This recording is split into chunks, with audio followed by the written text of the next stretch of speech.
Is your Maruti's touchscreen not responding? First, understand that these systems use capacitive touchscreens, which can become unresponsive due to software glitches, calibration issues, or hardware faults. Many issues can be fixed with simple steps. Common causes include software glitches, calibration problems, or hardware faults. Maruti has rolled out OTA updates addressing responsiveness issues, especially in models like the new Swift and Baleno. These updates include auto-calibration features, which correct touch sensitivity automatically. Check if your system is up to date or if any recalls apply to your vehicle to ensure you have the latest firmware.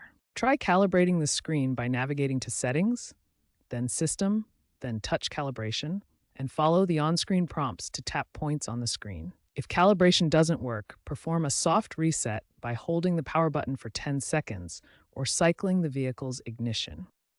For a deeper clean, perform a factory reset through Settings, General, Reset. This restores defaults, but you'll need to re-enter Wi-Fi credentials. If these steps fail, the issue may be hardware-related, such as a faulty ribbon cable or controller chip. Seek professional service from a Maruti authorized center to avoid further damage and ensure proper diagnosis. Modern systems use AI-driven diagnostics to predict failures and alert users through the My Maruti app.